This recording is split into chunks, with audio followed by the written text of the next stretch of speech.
the Bulls with their selections in the NBA draft, I give them a B for, this draft. I don't think it was the worst draft. I think they were right in the middle. Something to be excited about with Noah Essengay. I think he was a really good prospect. Another guy that could be a high ceiling prospect, exactly what Matas Buzelis was last draft, but I think Matas Buzelis, I think we're a little more higher on him. We thought he was a better player. This is somebody that could have been the number one overall pick last draft class, but Noah Essengay, another forward that can, push the ball in transition, a guy that can run down the court. And that's what the Bulls want to do. They want to push the ball down the court. They want to get in transition. They want to be like the Pacers. They want to be the fastest team in the NBA. And we saw them have a lot of success with that last season when they went on a run. Josh Giddey, this young core of players. They say Essengay is kind of like Siakam with his spin moves, his moves in the post. Really like that because Siakam is a really underrated player. So if he could be like that, if that's his ceiling,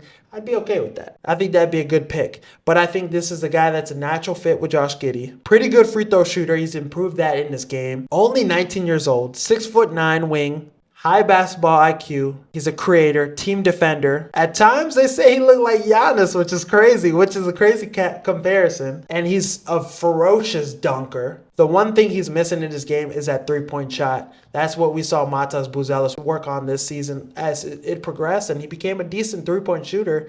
He has that more in his bag and his arsenal than Essengay. He's going to work on it. Hopefully, he gets it within it, because then he'd be a very dangerous player. The upside would be huge. This is a dangerous face-up scorer, has great post moves. Like I said, if he gets that three-point shot, if he gets that jumper, he could be a dangerous scorer. So a lot of ifs, a lot of upside with him. But this is just like, we're drafting a guy with tools, somebody that we feel like we can develop, which is interesting because the Bulls don't really develop players like that. Maybe Ayo, maybe Matas, but Matas Buzelis, to start the year, he wasn't getting any minutes. Towards the end, he started getting minutes, and if he would have been playing to the level he was playing at the end of the regular season, towards the end, he would have probably won Rookie of the Year. He would have been in competition with Stephon Castle at the very least because he was playing at a high level. So this is somebody that has switchability as a defender too, great potential as a defender, can guard multiple positions, can play multiple positions, and he's somebody that's playing on a professional team right now. He didn't, play for the championship game. He kind of skipped it. I don't think that's that big of a deal, but he's played in a professional league, which I think that's a huge up for somebody that's 19 years old, in conversing to what the NBA is and, trying to get into that professionalism, trying to adjust to the speed of the NBA too. I think that shouldn't be too bad of a transition for him. His team is in the German League Finals. And he had some great performances to help them get there. It's been a huge factor on that team and help them be in the position they were in now. One interesting note that I saw was that last time the Bulls won a playoff series, he was 9 years old. Crazy work. I'm not going to say this is a home run pick. This is a phenomenal pick because, get back to the point, the Bulls have to develop him. The Bulls have to help him reach his ceiling, help him get that jumper, help him be a better three-point shooter, help him get better offensively. They have to develop him. They have to work with him.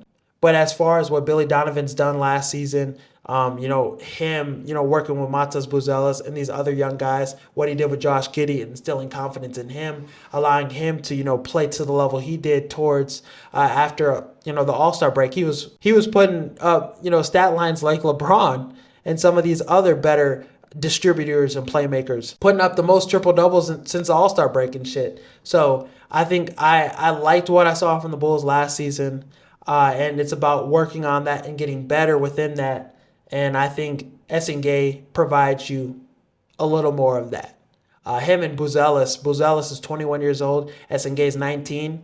So this is exciting to have two really young players with such a bright future ahead of them. But I'm not going to glaze the fuck out of this pick. I'm not going to be like, this is a perfect pick, because still within it, there is a lot to work on in this game. He is still a very raw player. So I'm excited though, the Bulls. I wish the Bulls would have went Derek Queen. I think that would have been the more sexier pick. That would have been the more exciting pick because I really love Derek Queen. I love his game. We need a center. But this is a pick that I'm not going to hate on. And then the Bulls drafted a center with, their trade with the Lakers, Obrich. He's another guy that's in a professional league too. This is a big man. Thanks to, the cash and considerations trade with the Lakers.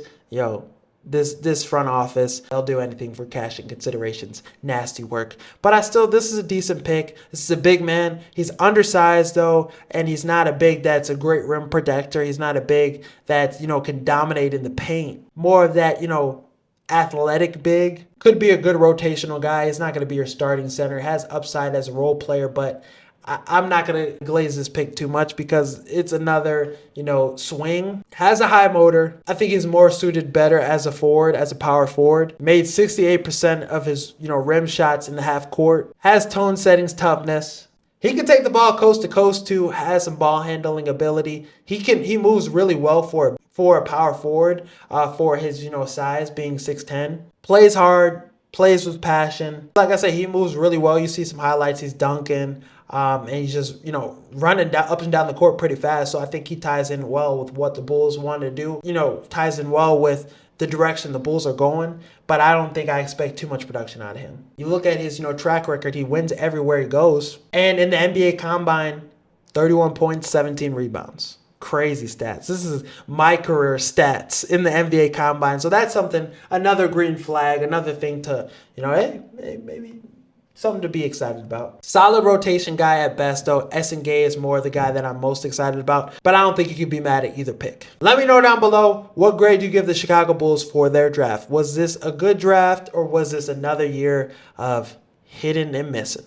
Was this another year where it's just doesn't move you? He just can't put together a healthy season. But during mandatory minicamp, he revealed to Bears media and in press conferences that his team reached out to the Bears to potentially get a contract